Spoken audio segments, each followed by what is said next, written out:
All right, let's get started. Good morning, everyone. Welcome to the Plan Bay Area 2050 Draft EIR Scoping Meeting. We're getting started, and thank you so much for being here. My name is Leslie Lara Enriquez, and I'm a Principal Public Information Officer at ABAG and MTC, and I want to welcome you again to this scoping meeting for the Environmental Impact Report for Plan Bay Area 2050. To start things off, I'd like to briefly review the agenda. If I could get the next slide, please.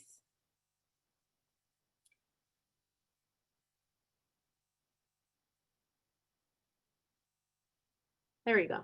Thanks, Dave. I'm going to review the agenda as well as go over the logistics for today's meetings so that it'll allow you to participate fully in the meeting.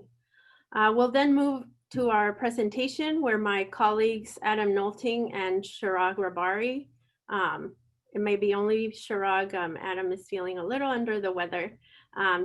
He'll provide an overview of Plan Bay Area 2050 and the Environmental Impact Report process.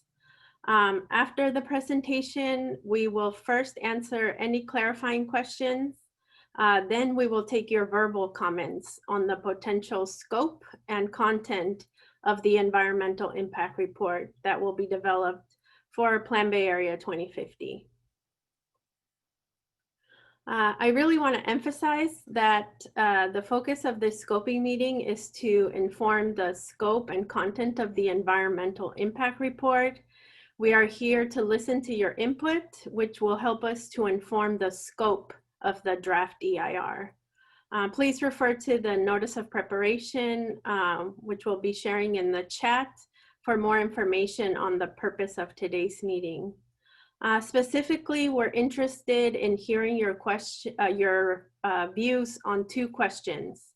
Are there any alternatives you believe we should evaluate for the EIR? And then what types of mitigation measures do you think would help avoid or minimize potential environmental effects?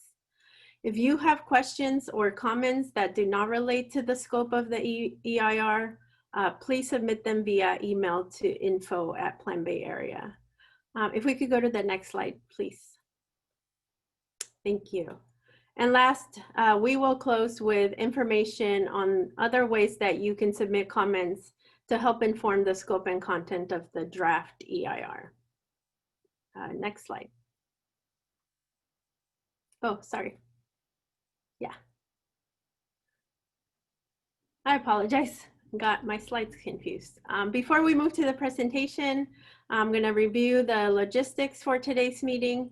I want to note that the workshop is being recorded, and also everyone will be muted during the presentation. If you have any clarifying questions about the presentation and the EIR process, please enter them into the Q&A box. You will be able to ask any clarifying questions about the EIR process after the presentation as well. And if you're participating by phone only, we will note this after we answer the questions in the Q&A box, and you will be able to unmute yourself to ask a clarifying question. We ask that you please limit use of the Q&A box for clarifying questions about the EIR process only. Staff will answer questions directly in the Q&A box or after the presentation. And then in addition to my colleagues Chirag and Adam, my colleague Dave Botten is here to help answer any of your clarifying questions related to the EIR process, as well as our consulting staff members, Marianne Lowenthal and Fran Ruger.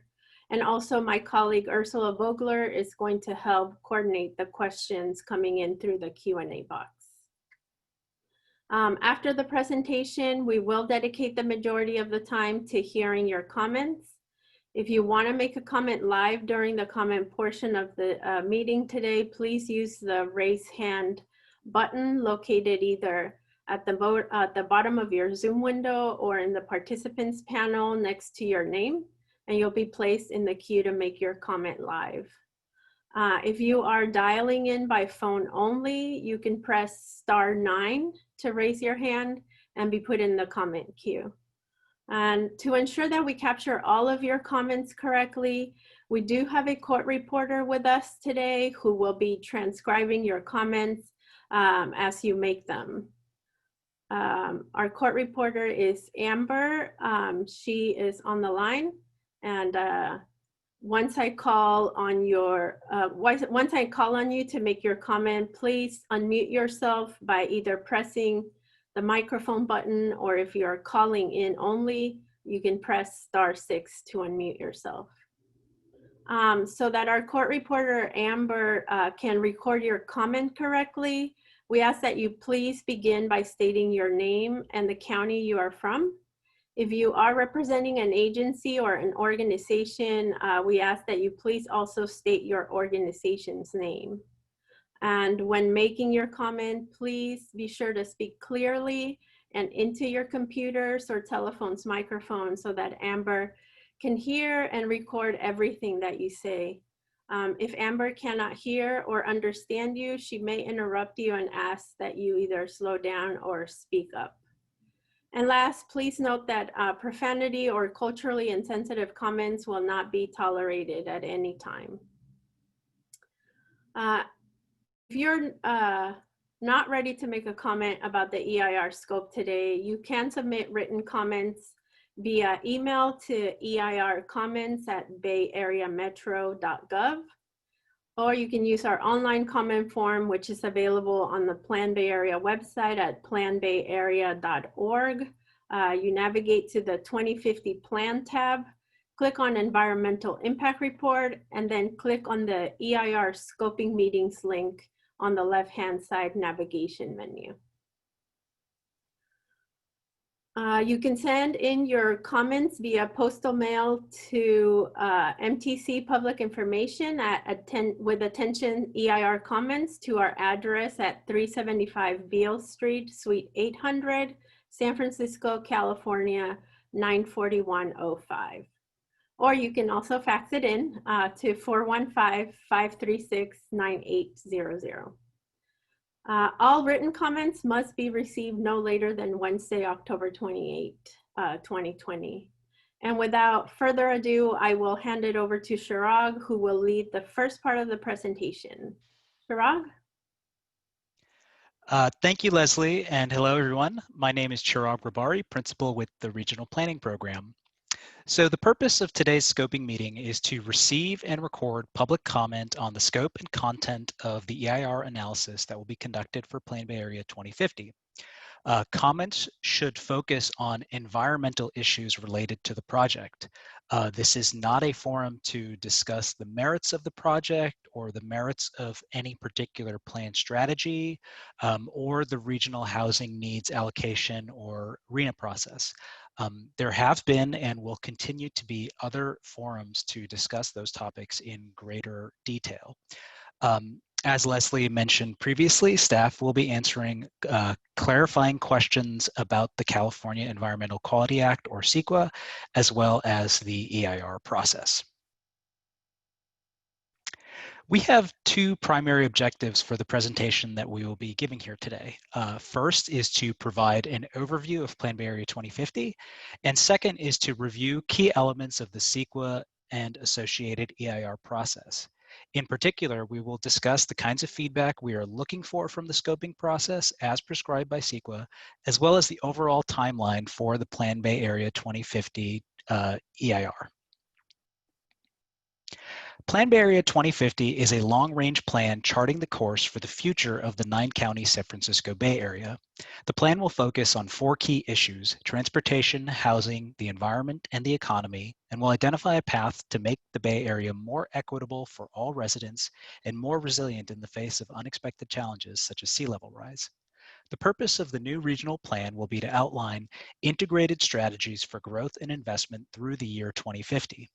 The plan will identify regional transportation planning needs, priorities, and funding, affordable housing needs and revenues, as well as revenues to support select economic development and environmental resilience strategies. In accordance with state and federal planning requirements, the preparation of an EIR for this plan is a joint effort of the Metropolitan Transportation Commission and Association of Bay Area Governments. MTC is the transportation planning, coordinating, and financing agency for the 9-county San Francisco Bay Area. MTC functions as both the Regional Transportation Planning Agency, which is a state designation, and as the region's Metropolitan Planning Organization, which is a federal designation. As required by state legislation and by federal regulation, MTC is responsible for preparing a regional transportation plan for the San Francisco Bay Area region. ABAG serves as the comprehensive regional planning agency and council of governments for the region.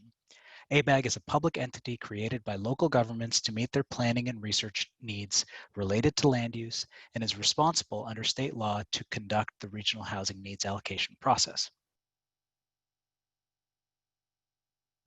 Regional transportation planning, local land use planning, and regional housing allocations are more closely aligned because of the passage of California's Sustainable Communities and Climate Protection Act, or SB 375, which was signed into law in 2008.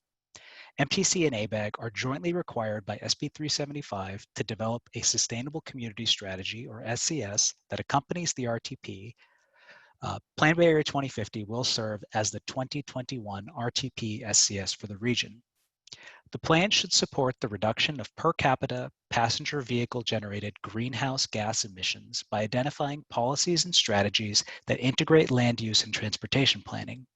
Plan Bay Area 2050 will meet the requirements of SB 375 by attaining or exceeding a per capita GHG emission reduction target of 19% by year 2035 from 2005 levels, as established for the Bay Area by the California Air Resources Board.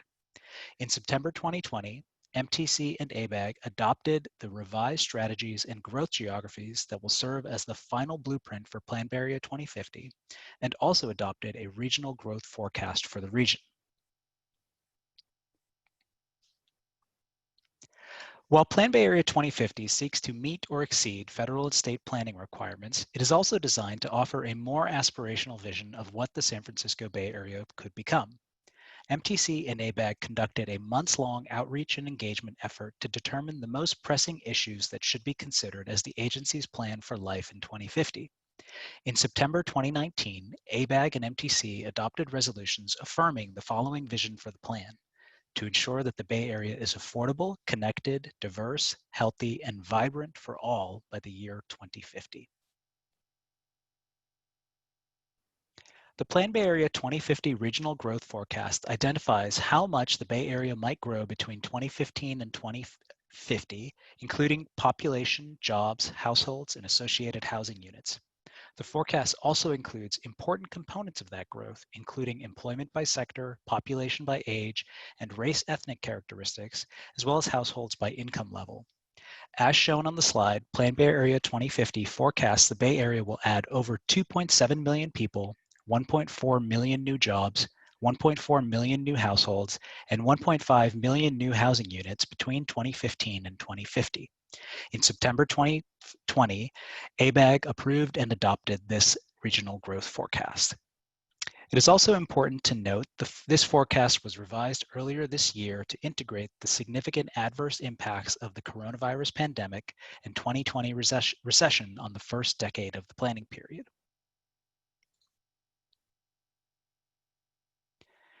To plan for this future growth and meet the greenhouse gas emissions reductions targets established pursuant to SB 375, Plan Bay Area 2050 identifies specific areas prioritized for new housing and jobs, known as growth geographies. For housing, growth geographies include priority development areas, transit-rich areas, and high-resource areas.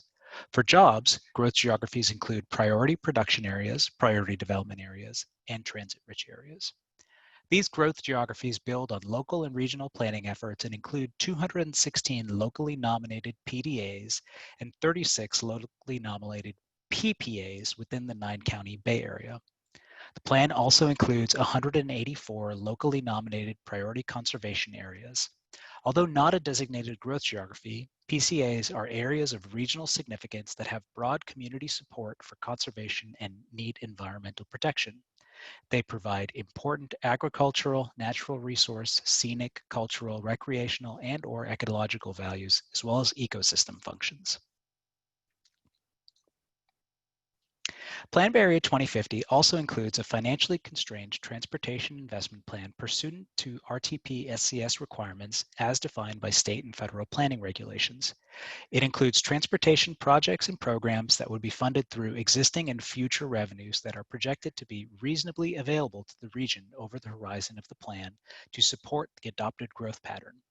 A total of $466 billion in existing revenues is available for the financially constrained Plan Bay Area 2050, and at least $113 billion in new revenues has also been identified. Although not required by state and federal RTP SCS requirements, Plan Bay Area 2050 has also identified funding needs and revenues for affordable housing, as well as revenues to support select economic development and environmental resilience strategies. The housing element of the plan includes $122 billion in existing funding and $346 billion in new revenues.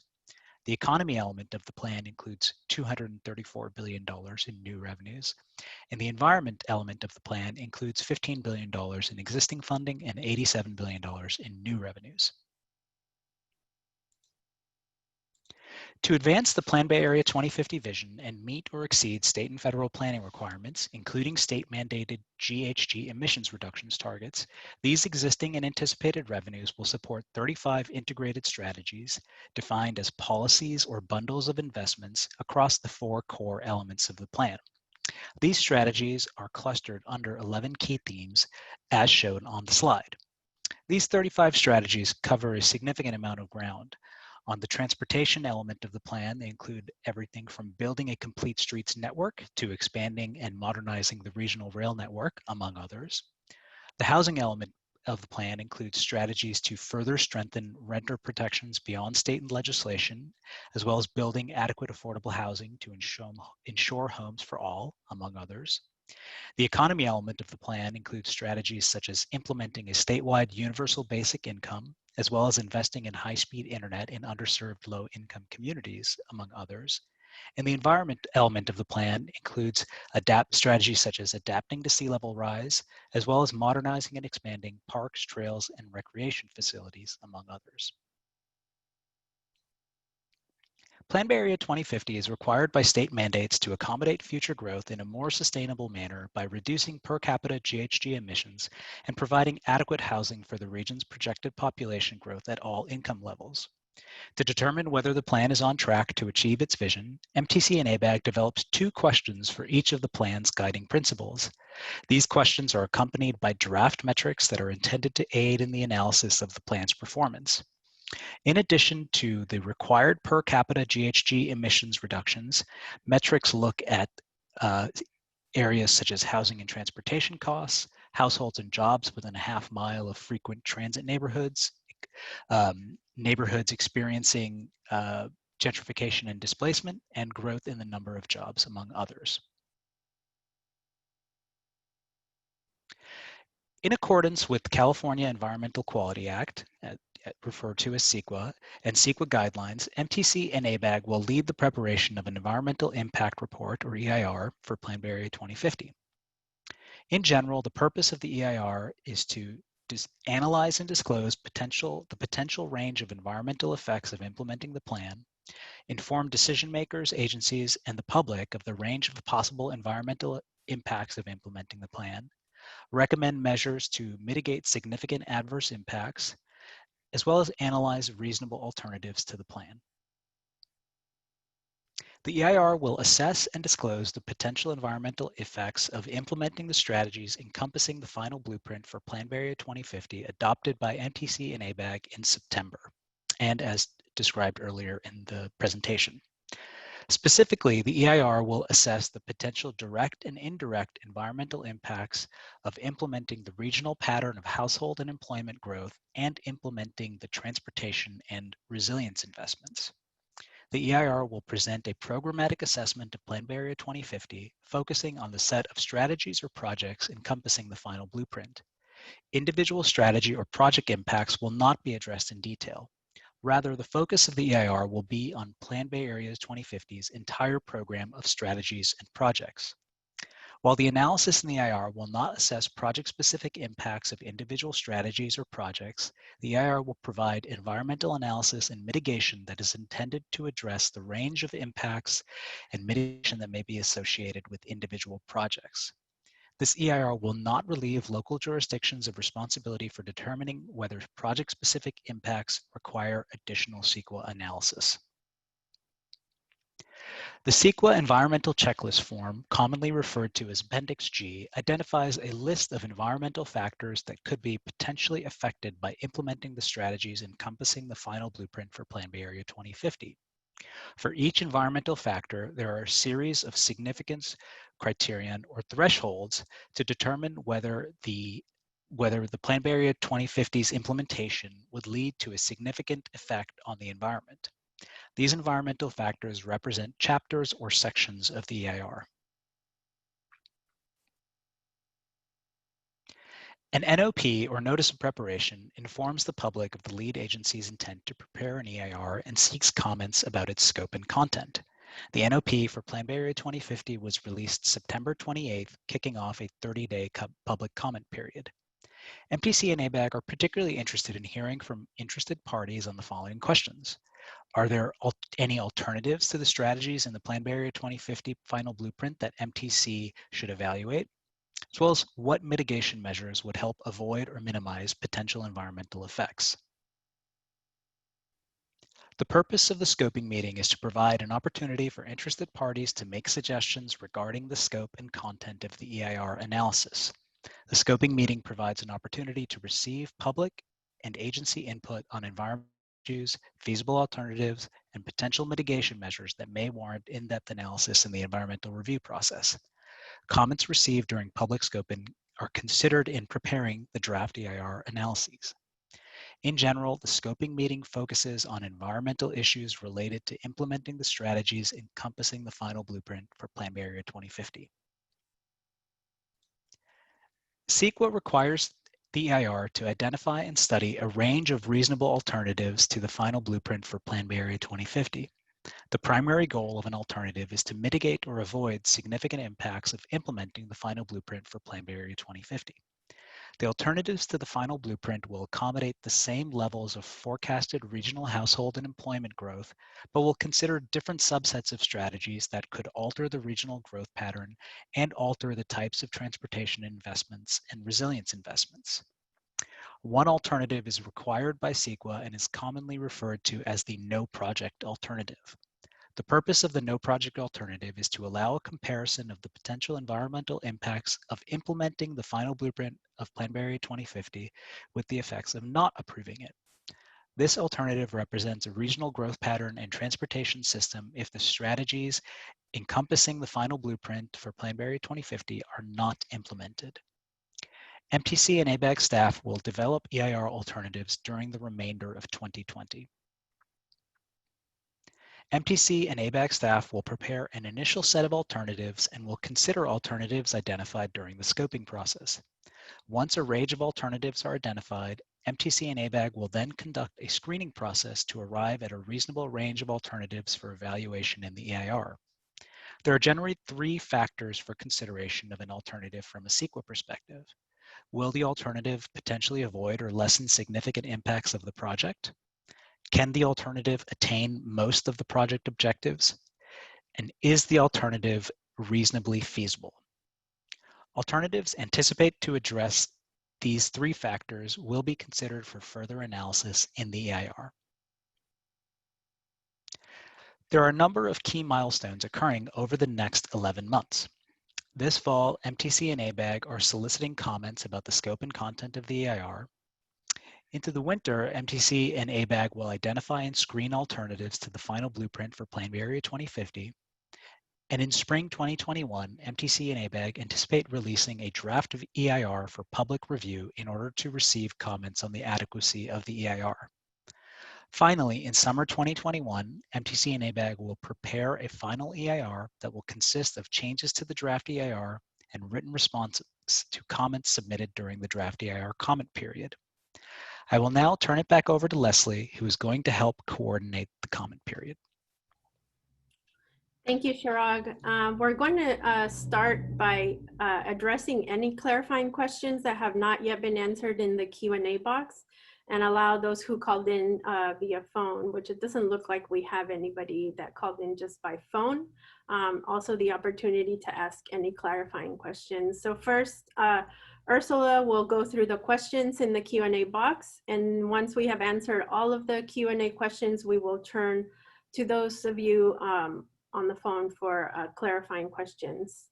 At the designated time, you will press *9 to raise your hand and we will call on you. Please don't raise your hand yet or press *9 to be put in the queue to make comments.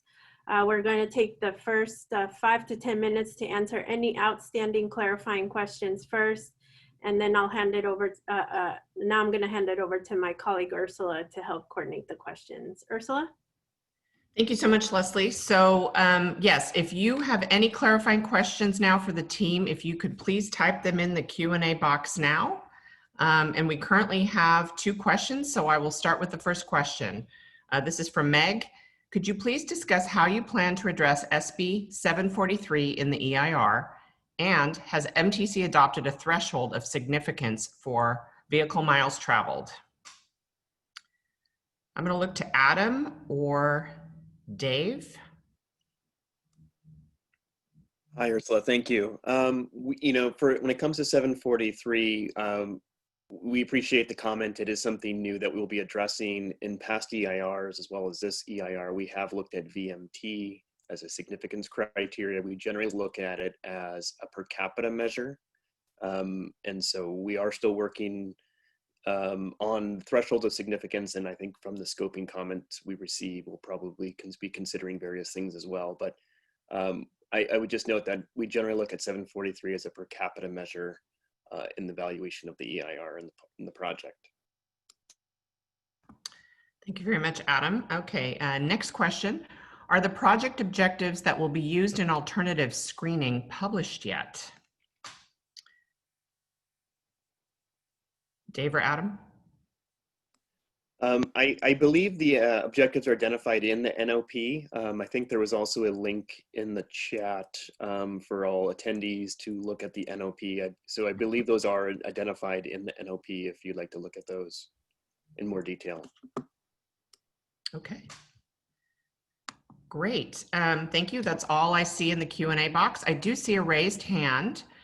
And if this is a clarifying question, Linda Curtis, if you could unmute yourself, *6, and ask your question, please.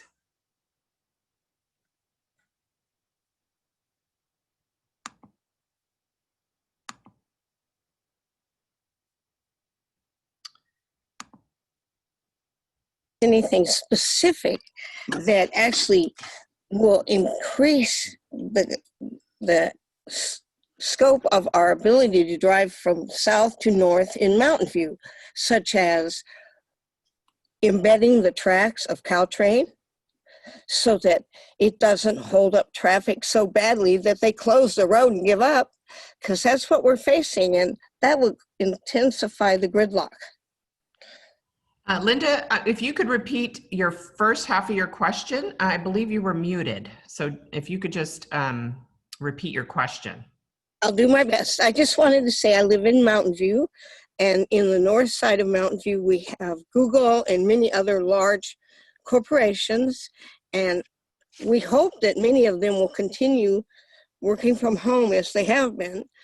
But even in that eventuality, we have so much traffic north to south, and with Caltrain stepping up the number of trains, many of our roads that go north to south are closing because of gridlock and trains blocking the road all the time. I'm wondering, is there any provision in the plan to embed the rails, that is, sink the tracks so that trains can run unabated, and so can traffic of cars? Okay, thank you, Linda. That might be a question for Dave or Adam. I'll just put a brief comment on that one. There is some, when it comes to Caltrain and other rail projects across the region, there is an interest in trying to grade separate various components to separate, obviously, the rail with local traffic. So there is some improvements that would allow for grade separations along the corridor from San Francisco all the way through south into Santa Clara County. Okay, thank you very much. We do have one more Q&A question. In the NOP transportation projects table, the topmost row was 290 billion for transportation, but it didn't define the mode. Can you please clarify? I can take this question. This is Dave Vaughton with the Plan Bay Area team. So just to clarify, in the NOP, that's a list of strategies. There are 35 strategies in the final blueprint for Plan Bay Area 2050. And the commenter is referring to the 390 billion shown in the top row for maintaining and operating our existing system. That includes roads, freeways, bridges, public transit systems, and more. The breakdown in terms of mode was included in the more detailed investment table presented to the Commission as part of their final blueprint action item in September. So I would refer the commenter to that item for further information. Okay, thank you so much, Dave. We do have one more Q&A question.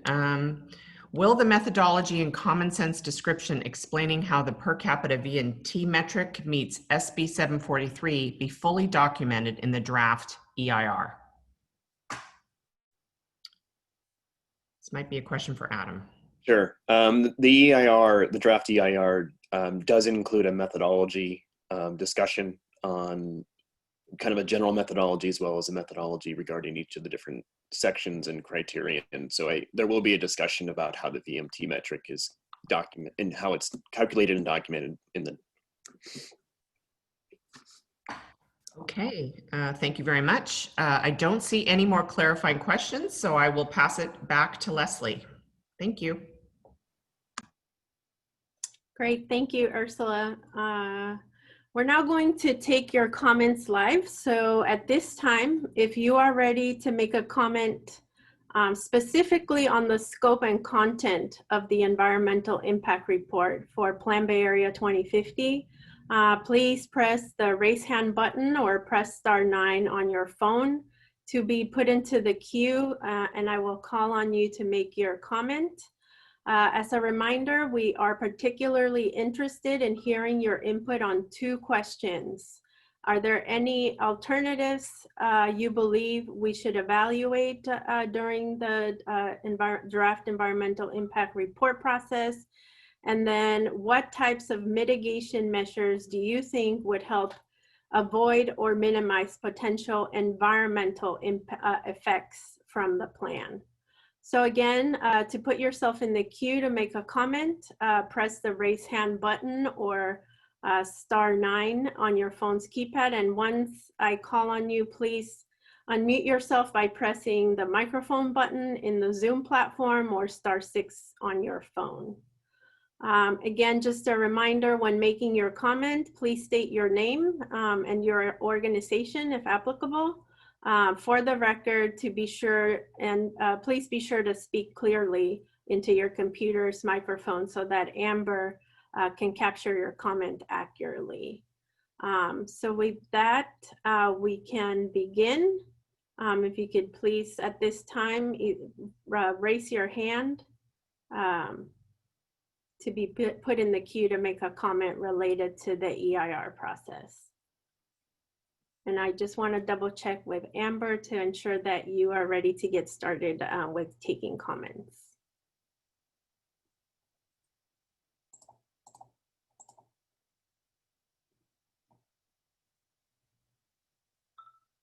Amber, if you could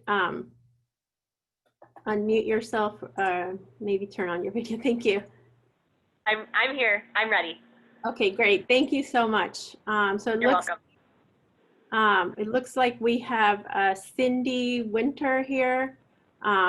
We are going to start with 3 minutes since we don't have a lot of folks with their hands raised. And so Cindy, if you could please unmute yourself and provide your comment on the EIR process.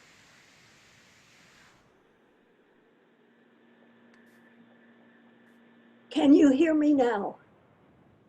Yes, Cindy, we can hear you. Thank you. My name is Cindy Winter. I live in Marin County.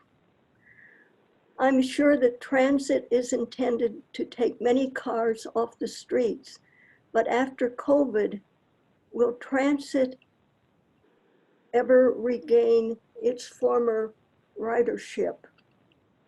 Traffic congestion is a big cause of GHGs. As population increases in metropolitan areas, due to spatial limitations, roadways can rarely be expanded to accommodate more cars. Yet at the same time, our cars grow in size. If a switch to smaller cars were mandated or induced through revisions to infrastructure design or changes in building codes, the planet would be better off. I've read that some European cities have banned SUVs altogether. This may be a sensitive topic. Many drivers seem to see SUVs and light trucks as a kind of birthright. But I believe the younger generation is perhaps more relaxed on this issue. Has MTC considered this means of reducing greenhouse gases? And that's the end of my comment. Thank you. Thank you so much, Cindy, for your comment. Next, we have Tom Conlon. If you could please unmute yourself and state your name for the record.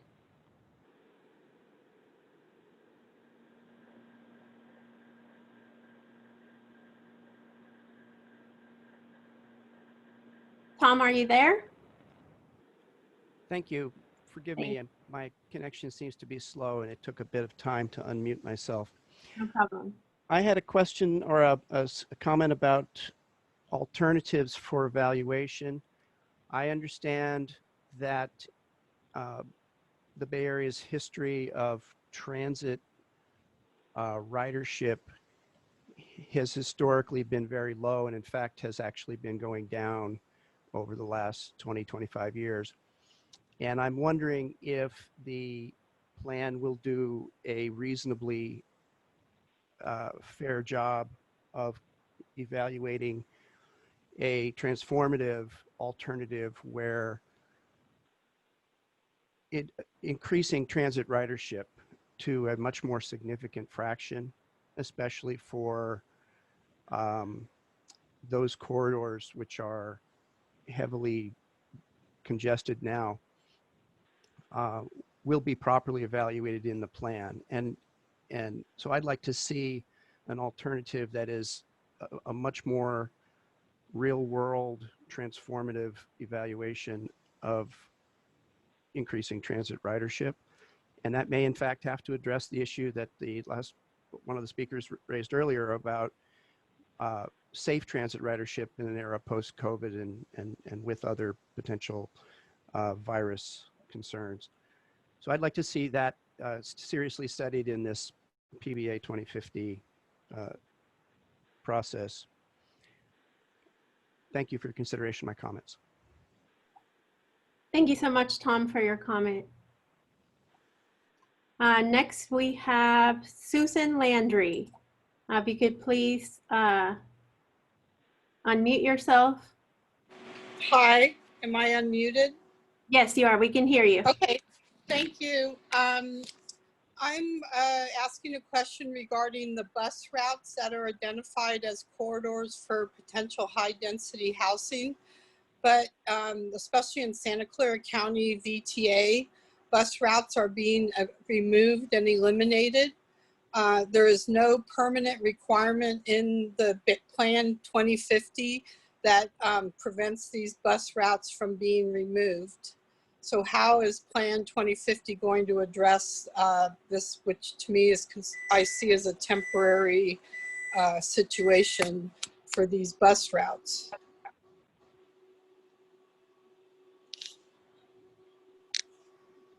Great. Thank you so much, Susan, for your comment and question. And to clarify, we are taking your comments now. Adam, if you can provide some direction on in terms of questions and how those will be addressed in the draft DIR. Yeah, we are taking comments now about the scope and content of the EIR as noted. If there are additional clarifying questions, we can certainly address them regarding the process yet today. But generally, the comments today will be looked at, reviewed, and then comments as noted in the presentation that are presented would be considered then in the EIR process as we move forward developing the document. Great, thank you so much. Are there any other folks wanting to make a comment live during our meeting today? If so, please either press the raise your hand button or press *9 to get in the queue. Great, it looks like Linda has raised her hand. So if you could please unmute yourself. Yes, it is I again. I have a question. My husband and I put 96 solar panels on our roof.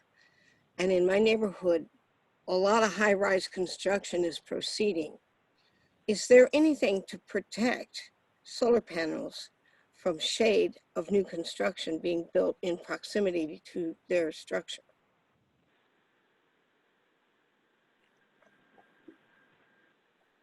Hello? Thank you so much, Linda. Adam, were you gonna respond briefly? No, I mean, I don't have a specific answer to that one now. That is something, you know, the EIR does look at a number of different subject areas. We look at a lot of different considerations in terms of the plan. That's a very project specific, location-based piece, and noted in our plan assessment is a programmatic look. So it's not quite as project specific as described in the presentation. But it does look at a number of factors. CEQA does look at a number of different issue areas, shade, height limits. Things are all considerations when we look at impacts of a project, something being implemented.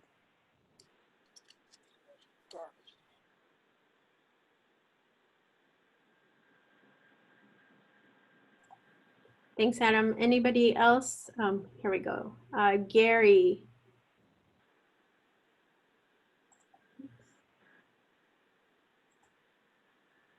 One second, I'm having a little trouble here.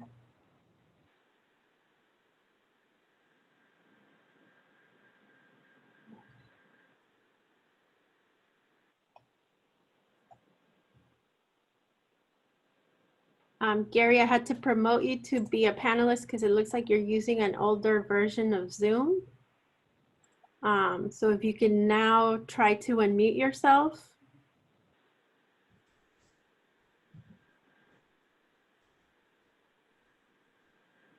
Am I unmuted? Yes. Okay. My name is Gary Germano, and I live in Sonoma, California, which is north of San Francisco. And our city, as well as I live in the county just a couple of blocks outside the city limits, so it's still called Sonoma here, is surrounded by mountains. That's why they call it Sonoma Valley. I am specifically interested due to all the fires that we're having up this way and further north, and the mountains that are packed with trees, many of them dead in the areas that don't get cleared. I am interested that your EIR covers the ability of the number of people here already to evacuate on the highways in and out of this valley prior to looking to adding more to it without improving the roadways first. And I want to make that really clear. The roadways, in my opinion, and many others, are not sufficient as they are to handle the traffic coming out of this valley in an emergency. And so they would need to be addressed before we get off, before we leave the home plate to head to first, to make sure that whatever we're planning to put in can also be accommodated. Thank you very much. Thank you, Gary.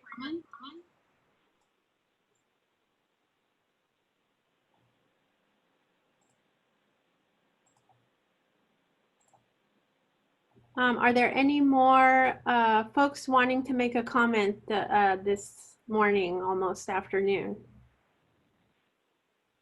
Please go ahead and raise your hand by pressing the raise hand button or press *9 to be put in the queue.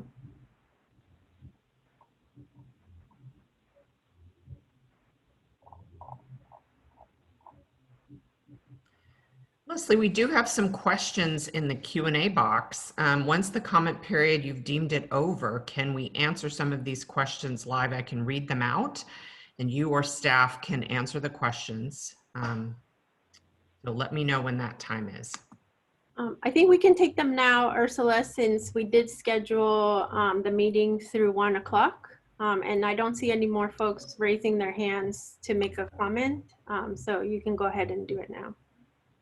Okay, great. The first question from Judy is, how did you publicize this meeting? Is this considered public input?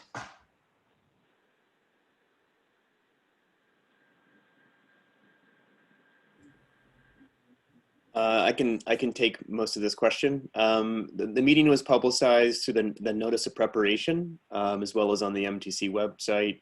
So notice of preparation was sent out through mail, as well as through the county clerk's offices, as well as posted on the MTC website and shared in other locations. I did publicize the meeting date, time, location, and format. It's also included on the MTC website. So it is a public meeting to address and capture comments regarding the scope of the EIR. So it is a public meeting. Yeah. I would also, and this is Chirag Rabari, I would also add that it was also sent to various mailing lists that we have for, you know, either interested organizations, agencies, members of the public that have indicated, you know, an interest in either Plan Bay Area 2050 or the EIR process. So, you know, the email was sent to those individuals and also via other distribution lists. Okay, and just to round it out, yes, this is considered public input. Your comments here are noted by our court reporter and will be considered for the scope. This is a scoping meeting, so the scope of the EIR. Thank you. Next question from John. Can you explain the relationship between your EIR and the one that would be created by the local government agency? Yeah, definitely. So this is a great question. As I noted in the presentation, this is a programmatic EIR, and it doesn't relieve local jurisdictions and others from doing preparing project-specific EIRs in the future. This does provide an opportunity, though, for local agencies when they're approving projects and going through the process to either tier off this programmatic EIR or consider use the mitigation measures identified within it. Okay, thank you so much, Adam. The next question, I believe Dave is going to answer. How are the projects going to be funded with the implication of the gas taxes approved via SB1 and the ban on sales of gasoline vehicles by 2035? Also, have you considered the sharp decrease in vehicle traffic and thus the reduction of funding coming from the gas tax? Thank you for that question. We do assume that the state over time will transition from the gas tax system to a system based on miles traveled in a revenue neutral manner to preserve the funding stream associated with Senate Bill 1 and the gas tax that exists today. This allows us to continue to incorporate such funding into our long-range plan. With regards to the sharp decrease in vehicle traffic, that is certainly something we've seen here in the year 2020 with COVID-19 and the pandemic, but we do anticipate that the region will recover in the years ahead, and thus those revenues will resume and come back in the years ahead. Thank you, Dave. So we have a few comments and questions. I will save the comments for the end, and then I will note to the court reporter that they are comments. The next question is, whatever happened to zero population growth? I'm not certain if this is an EIR question or a plan question or just a general question. I mean, I'm going to let Dave answer part of the how we get to the regional forecast, but I would just note in terms of the EIR, one of the primary objectives is to, of the plan is to accommodate the forecasted regional growth and provide enough housing for that forecasted growth. So when we look at the EIR, we do look at the forecast and how we can accommodate that growth. It may accommodate it differently than what the proposed plan or the Plan Area Final Blueprint is proposing ways to accommodate the growth, but it does. We are anticipated to grow as a region, and Dave can kind of elaborate a bit on the regional growth forecast process. The regional growth forecast for Plan Bay Area 2050 was developed over a series of months with technical input from economic experts. Looking into the region's future, while our challenges are very significant right now, we do anticipate slower growth in the next few years as a result of this serious recession that we are all experiencing. The fundamental economic pillars of our region, we do feel remain strong. And so as we develop Plan Bay Area 2050, it's essential that we accommodate the region's future forecasted growth in jobs and housing and population to ensure that there's sufficient housing for people at all income levels. Thank you, Dave. Here's a question that everyone could potentially benefit from. How do we get on the email list?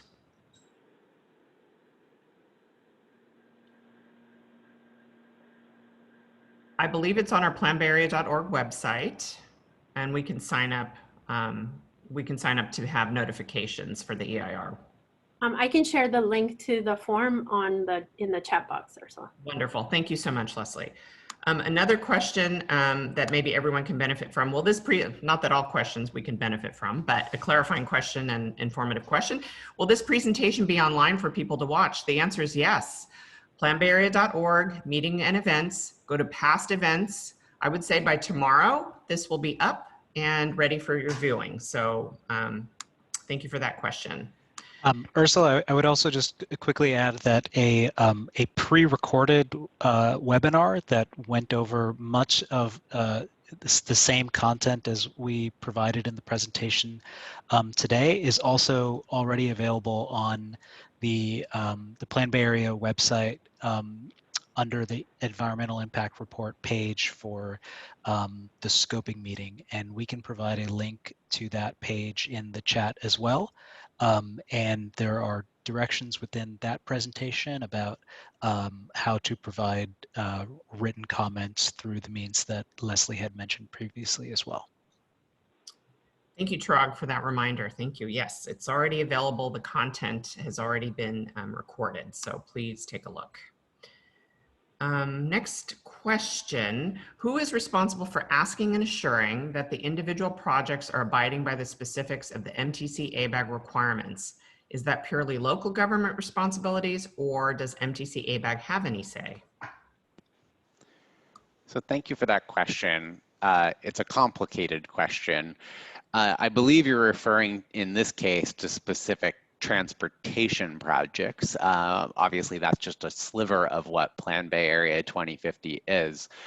But one of the key aspects of federal and state regulations is that only transportation projects that are included in Plan Bay Area 2050 are allowed to proceed to construction during the plan's lifespan. So over the next 4 years before we develop a new regional long-range plan.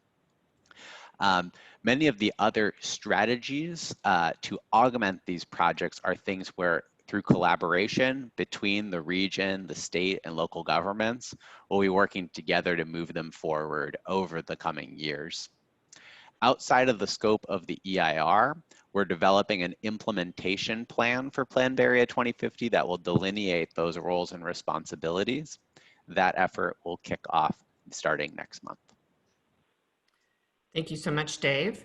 Now we have two comments that I will read, I guess, into the record. First, from Carol, I agree the fire evacuation routes need to be improved before more people move in.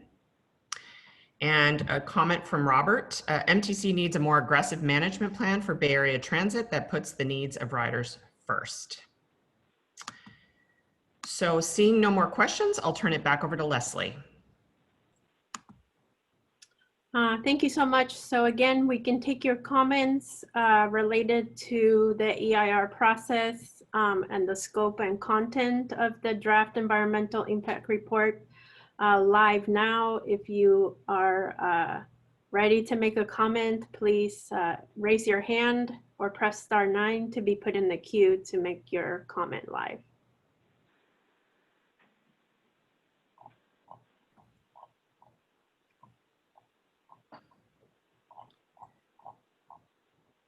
Leslie, we have one more question in the Q&A box that's related to the EIR. Will this plan affect tribal consultation in any way?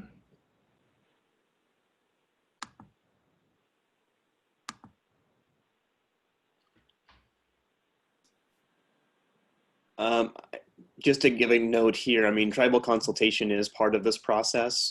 We do reach out to the various tribes across the region to determine whether they want to consult about the process. So there is a process to do that. We've engaged in some of those efforts already. I would also just add that individual projects are still subject to tribal consultation as well. Okay, I guess we have one more question about the EIR. EIRs are designed to discover impact on communities. Given the global nature of your focus, I'm not sure how your EIR process addresses local issues.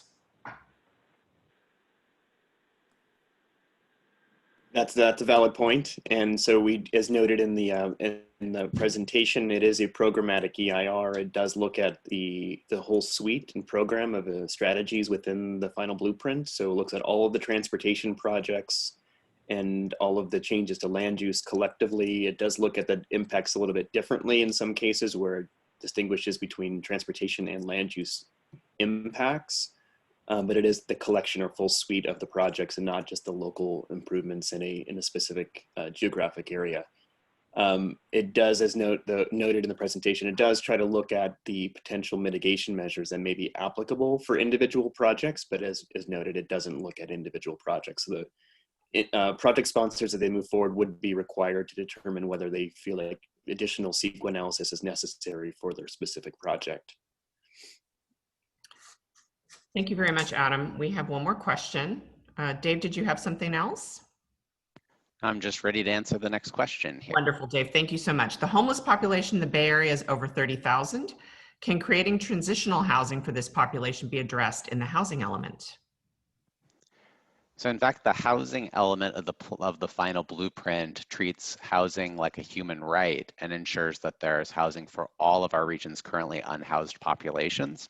So not just transitional housing, but actually permanent, stable housing for those folks who currently are unhoused. Thank you very much, Dave. And another question. Where do you get input on mitigation concepts? The scoping meeting is an opportunity to identify potential mitigation measures or concepts for the EIR and its consideration. So if you have suggestions and or if you don't have them available today and want to think about it, there are still opportunities to submit comments. Part of the interest that we're looking at is not only just the alternatives and the scope in the EIR, but it's also mitigation measures and what could be considered in the plan. So if you do have suggestions for those, please let us know, and you can submit comments either, again, today orally or in writing through all the mechanisms that were identified before: email, fax, I believe, and by mail. Regular mail. Yes. Dave, if actually you could forward to the next slide, and we can have the information posted for how folks can make detailed written comments. Thank you.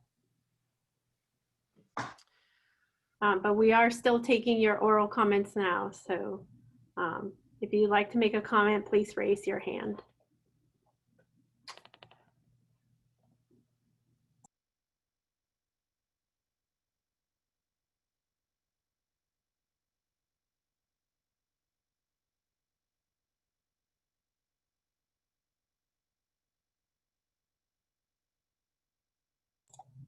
Great. It looks like we have one. Tom, if you could please unmute yourself. Thank you again for the opportunity. Regarding mitigation measures, I was curious to know if the team working on this Plan Bay Area 2050 project is aware that Sonoma County has been talking about a vehicle miles traveled bank as a potential component of its climate emergency action plan, or whatever they're calling that document. And the concern, of course, is that a plan that was done on a very small basis might not be very successful. And so the question for this group would be if that was something that would be looked at more broadly on a regional basis or even on a statewide basis, and whether that would be something that would be appropriate for the scope of mitigation for Bay Area growth between now and 2050. I also have a scoping comment, if it's appropriate now to ask that matter. Yes, go ahead, Tom. Okay, and then on scope, and this goes back to a question that Dave Botan answered in the chat, but because this is a programmatic EIR and process, we really are going to be relying on this document for explaining how Bay Area's transportation impacts will connect to the achievement of the state's greenhouse gas reduction goals. And so we do hope that the scope of this project will be robust in documenting and detailing the common sense connection between the measures, between the growth and the measures to mitigate that growth, in particular in VMT matters over this period that's being planned for. So I just reiterate, for the purpose of scoping at this meeting, we will be looking to this document to be robust in explaining how this planning process will help the state achieve its greenhouse gas mitigation goals. Thank you for your consideration of that comment. Thank you so much, Tom. Leslie, we have one more question. Ursula, I believe the previous commenter had a question before his comment there. Just wanted to quickly respond. So first, thanks for the second part of your comment there.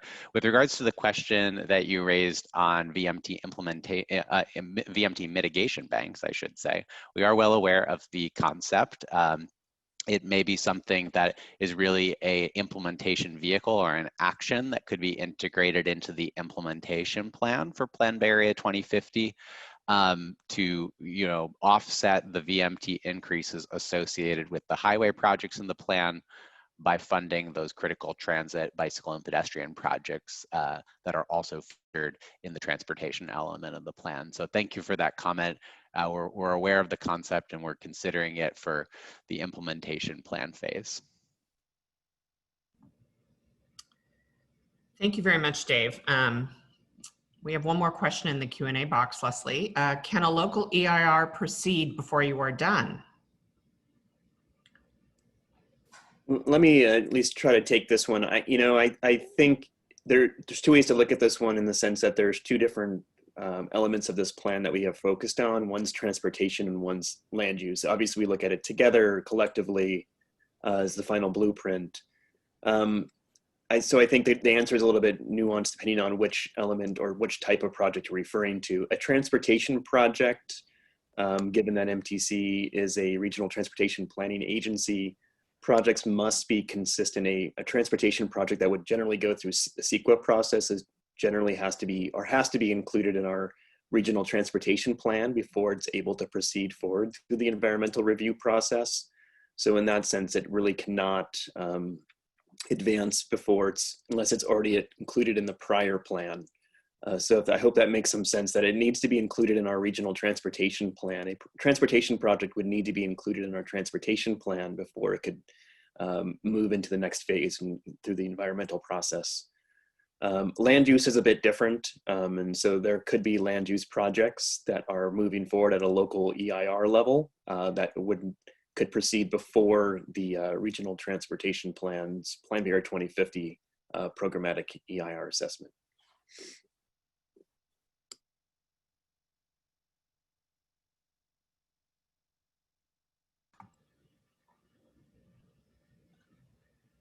It doesn't look like we have any more folks wanting to raise their hand, but we will be here till 1 o'clock.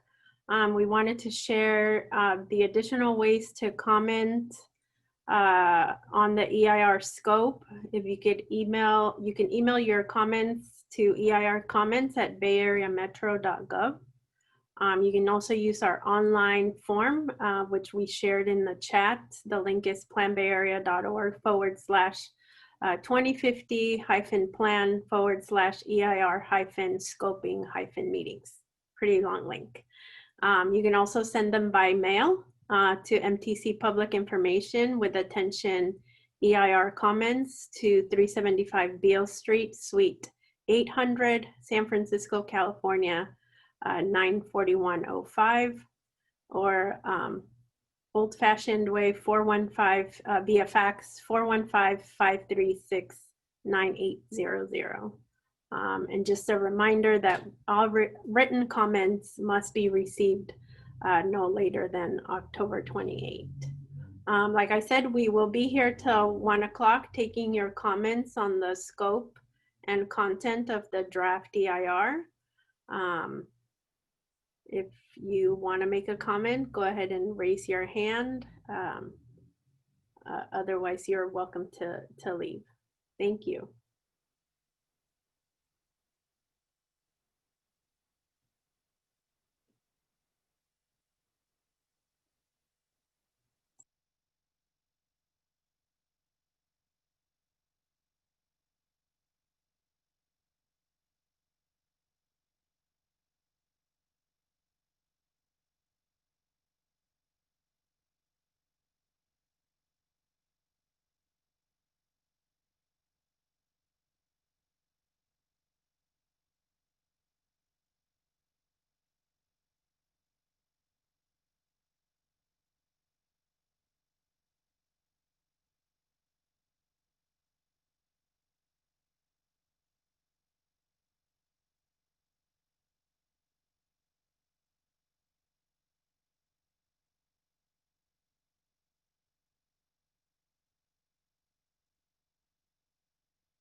Looks like we have another comment from Tom. Tom, if you can go ahead and unmute yourself.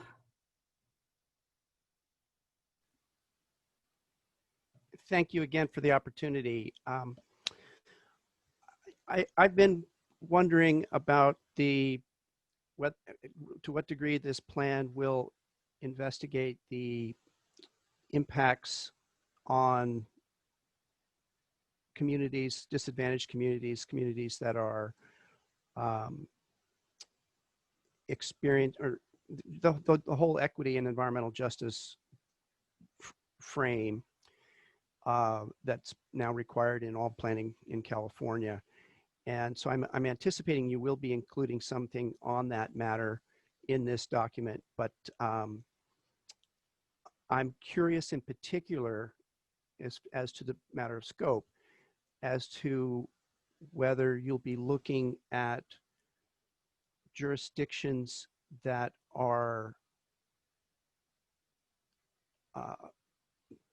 where representation, political representation, is limited. I'm specifically speaking of unincorporated county areas where the plan may be anticipating significant growth, and whether that itself could potentially become a negative impact on vulnerable populations. As we're aware, many communities around the Bay Area are adjacent to incorporated cities, and land tends to be cheaper in those areas.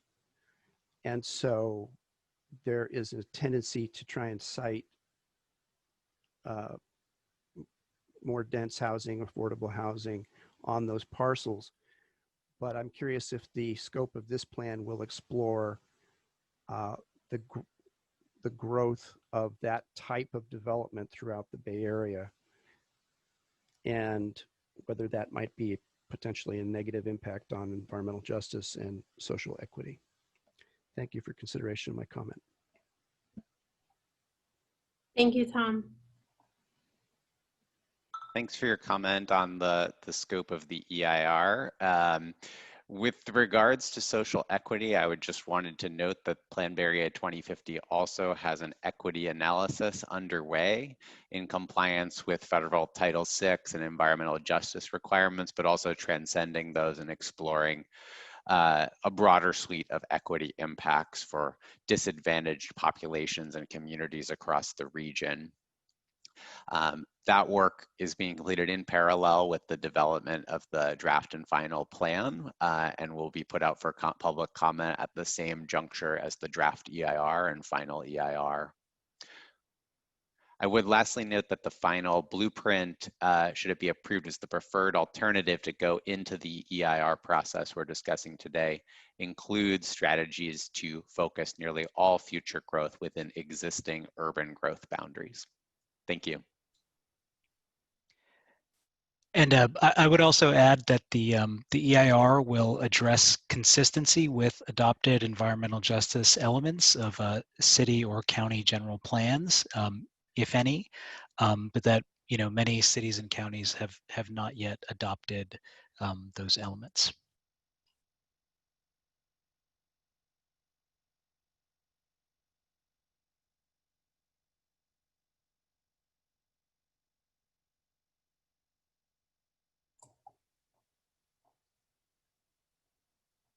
Thank you both.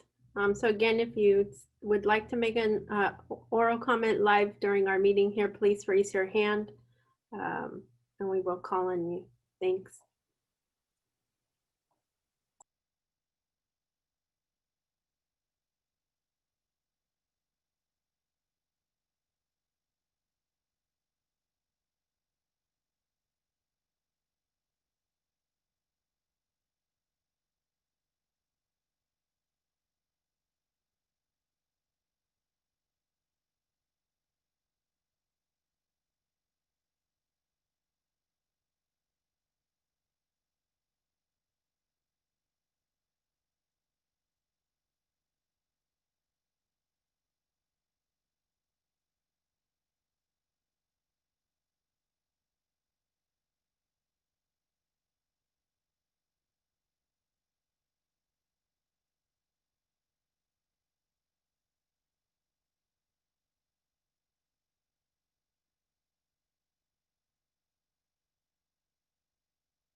So again, just a reminder that if you were not ready to make an oral comment here today, or you want to provide more detailed written comments, you can submit them via email to eircomments@bayareametro.gov.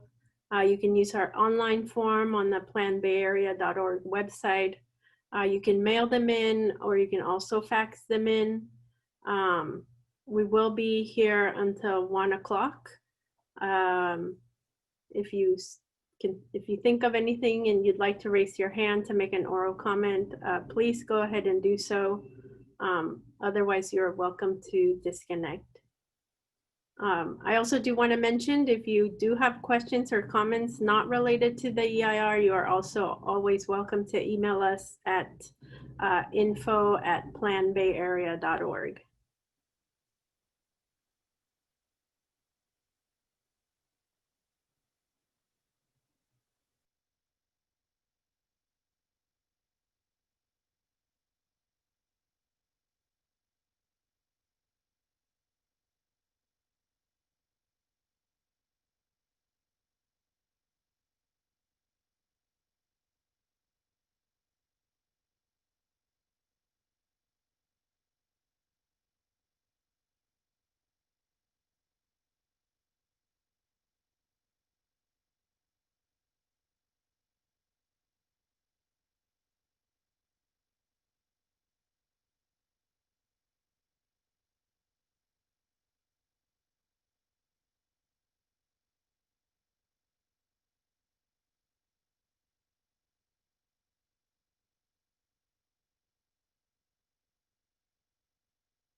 For the few folks who are still with us, you're still welcome to raise your hand and make a comment online, live, if you have thought of something related to the EIR scope and content.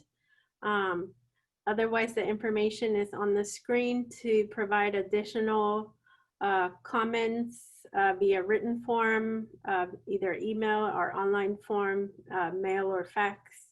And again, we'll be here until 1 o'clock, but otherwise you're welcome to disconnect. And if you have any questions or comments that are not related to the EIR, you're welcome to email us at info@planbayarea.org.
It looks like we do have a question in the Q&A box. Shirag and Adam, if you could take a look.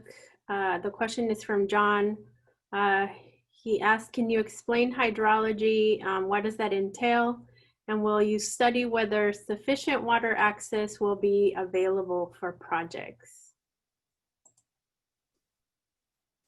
That's a great question. It is an area we look at in the EIR. I'm actually gonna, Fran, I don't know if you're still on the call. Maybe you can help, maybe jump in on this one a bit. It is a topic that is addressed within the EIR. Okay. Yeah, thanks, Adam. Fran Ruger. Hydrology for an EIR generally includes water quality, and it does include water supply and water infrastructure.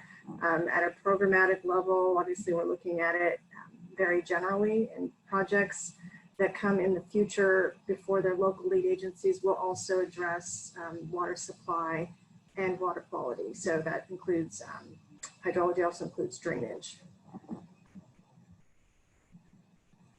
Thank you. Thank you both. Thank you, John, for your question.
Looks like we have another question from John. In the area of land use, would the EIR suggest or address changes in local zoning?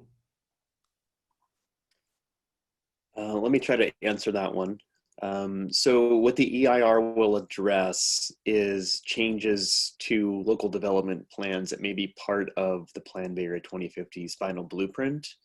In the presentation, there were a number of strategies that were outlined to accommodate future housing. Some of those do change or alter existing zoning in local jurisdictions. So the EIR will programmatically assess what the impacts of those changes would be, assuming development occurs in those areas. And so we will look at increased density in areas and what it means for implications, direct impacts of that development, if you're looking at land use specifically. I think there's other areas too, and maybe I'll turn to Fran if she wants to jump in on this one too, but I believe also in the land use discussion, there is consistency questions about, we look at how the plan and consistency with existing local plans as well. And maybe I'll turn it to Fran to help address that question. Yes, Adam, that is correct. In the EIR, there's usually an impact devoted to consistency with plans, regulations and ordinances. So for the Plan Bay Area, it would be kind of the general discussion of consistency with general plans and zoning ordinances. Projects, if they come forward that propose changes to zoning or general plan designations, would also be subject to project-specific CEQA review. Great, thank you both. I would like to do a last call for live comments since we are nearing the 1 o'clock hour. If you'd like to make a comment now, you still have a little bit of time. So please go ahead and raise your hand. And we can take your comment live.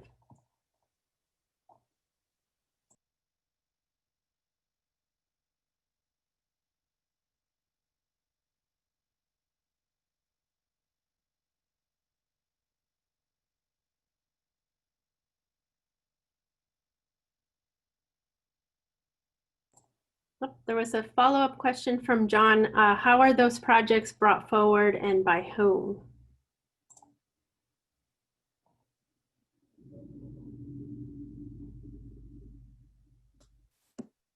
A specific project would be brought forward by whoever is implementing the project, the lead agency going forward with the project. So if it's land use, it would be the agency or responsible party for implementing the project. I hope that answers the question. I mean, again, Fran, I'll turn it to you if you want to help specify and clarify if there's any nuances to the CEQA language. No, that's correct. In the cases of land use development, it would be the same process you would go through with or without Plan Bay Area. Local applicants provide their application, and then lead agencies determine if the project qualifies as a project under CEQA, and then what type of CEQA, project-specific CEQA document is to be prepared. And as we discussed, there are some streamlining benefits of the programmatic EIR for Plan Bay Area, but approval of local land use projects would still happen at the local level. So cities, counties, schools, things like that would be responsible for bringing those forward, preparing the CEQA document and approving the CEQA document.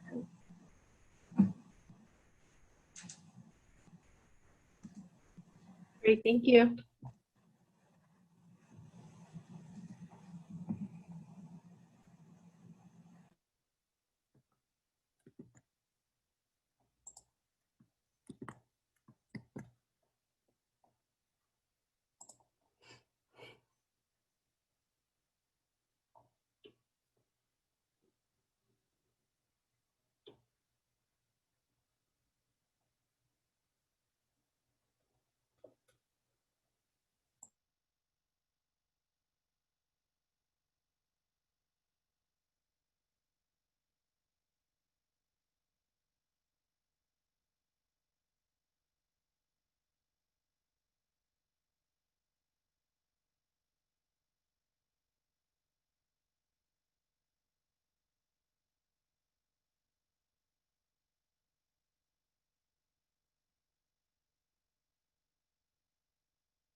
One more question before we wrap up from John. We have a number of issues with the Springs plan here in Sonoma. I know they are developing an important EIR. Is there anything relative to your work that we should be aware of to inform that process here locally?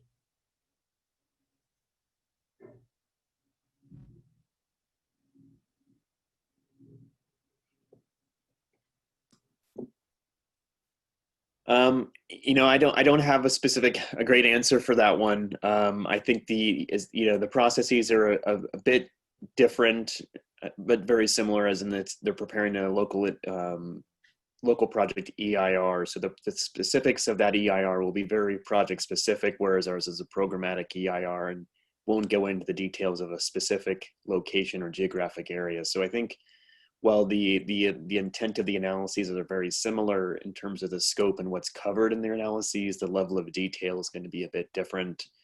I think, you know, some things to note, right? If that local EIR wanted to use or kind of tier off of our programmatic EIR, it would have to wait until our programmatic EIR has been complete and certified for that to be of use for a local agency in their local process. But I think that's kind of the big picture things that I'm thinking of. Fran, do you have any additional thoughts or any insight to this one that you'd like to add? No, I don't think there's anything in Plan Bay Area EIR that would inform a local EIR for either a specific plan or a project. The analyses that you do and the topics that you address in the EIRs would be similar. Generally, mitigation measures that you would apply for significant impacts would be similar. So I think you would be seeing that in your local environmental documents, similar to what is in the Plan Bay Area EIR. And again, there's no, the MTC ADAG doesn't have the land use authority to make, those changes for implementation of the plan. So it would be more informative to see the local analyses. I'll just add to what Fran said, which is, again, it's really important to remember that Plan Bay Area 2050 is a regional plan for transportation, housing, economy, and the environment, but it doesn't have local land use control. And so we encourage the commenter and others who are concerned about these sort of local issues to get involved in local processes and local EIRs, which really hash out future land use decisions in our cities, counties, and towns. Great, thank you all. I'm going to go ahead and close us out for today. Thank you all who are still with us very much for invaluable input. If you weren't ready to make a comment today or you want to provide more detailed comments, again, you can submit them via email to our EIR comments@bayareametro.gov email address, our online form, which we shared in the chat. You can send them by mail to MTC Public Information, attention EIR comments to our address 375 Beale Street, Suite 800, San Francisco, California 94105, or by fax to 415-536-9800. Let's see. Thank you again for participating today and sticking around with us for the 2 hours. If you have any additional questions or comments that are not related to the EIR, please email us at info@planbayarea.org. We truly appreciate your participation today and all of your comments. Thank you and have a great day.